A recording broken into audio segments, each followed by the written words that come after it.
যখন বাড়ি থেকে কারেন্ট আসবো তখন নিচে নামি, যখন বাড়িতে লোকজন আসে তখন আমি করে যাই।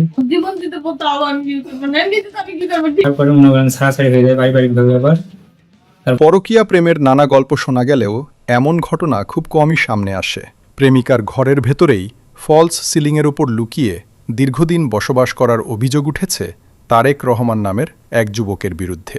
1 বছর আগেও আমার সাথে চলে গেছিল, যাই বিয়ে হয়েছিল আমাদের 15 দিনের মাথায়।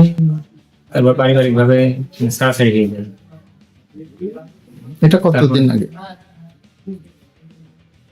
1 বছর আগে আমার সাথে যাওয়ার পরে 15 দিন ছিল, 15 দিন থাকার পরে মনে করেন ছাড়াছাড়ি হয়ে যায় পারিবারিক ভাবে। আবার তারপরে আবার মনে করেন যে যোগাযোগ হয়, যোগাযোগ হয়ে কথাবার্তা আসলে। ঘটনাটি প্রকাশ্যে আসতেই এলাকায় সৃষ্টি হয়েছে ব্যাপক চাঞ্চল্য। জানা গেছে মেহেরপুর জেলার গাংনী উপজেলার মোটমুড়া ইউনিয়নের মোহাম্মদপুর পশ্চিমপাড়া গ্রামে ঘটে এই ঘটনা। অভিযোগ রয়েছে প্রেমিকার সঙ্গে সম্পর্ক বজায় রাখতে ঘরের ফলস সিলিংয়ের ওপর ছোট্ট একটি জায়গায় গোপনে অবস্থান করতেন ওই যুবক। চিন্তা করেন, ওকে তো লোকজন আপনার বাড়ির থেকে পাইছে, বাইরে তো আর পাই নাই। বাড়ি থেকে পালিয়ে গেছে, যে মাঠ থেকে ধরে নিয়ে তার বাড়ি। ও আমার মেয়ের জীবন নষ্ট করছে, ওকে আমি বলছি আমার যাওয়া হয়েছে জীবন দিচ্ছি, আমি মানুষের কাছে যাই দাম পাইনি, কুকুরের সর্বনাশ আমার সম্মান নাই গো। আমার মেয়ের ভবিষ্যৎ নষ্ট করেছি, তোর আমি পা ধরছি, মেয়ের জীবন নষ্ট করেছি, আমি দেখতে পাবো মিলে চাপালের ওপরে। স্থানীয়দের দাবি, বাড়ির লোকজন থাকলে তিনি সিলিংয়ের ওপরেই লুকিয়ে থাকতেন, আর বাড়ি ফাঁকা হলে নিচে নেমে আসতেন। এমনকি সেখানে কাঁথা বালিশ, খাবারের পাত্র, বিস্কুট ও পানির বোতলসহ দৈনন্দিন ব্যবহারের নানা জিনিসও পাওয়া যায়। বাড়ি থেকে কারেন্ট আসবো তখন নিচে নামি, যখন বাড়িতে লোকজন আসে তখন আমি করে যাই। উপরে কোন জায়গায়? চাকালের এখন তো দাবি কি? দিয়ে দিয়ে যেভাবে।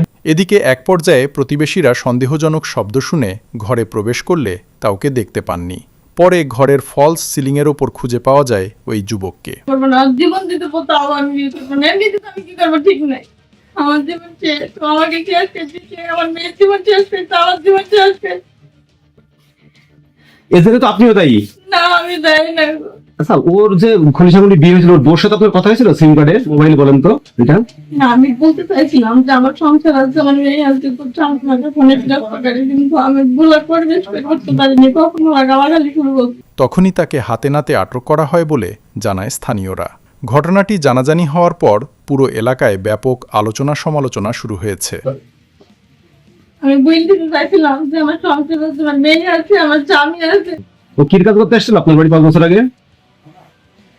দাদা পাখি ছিল, গ্রিলের দরজা, ড্রয়িং।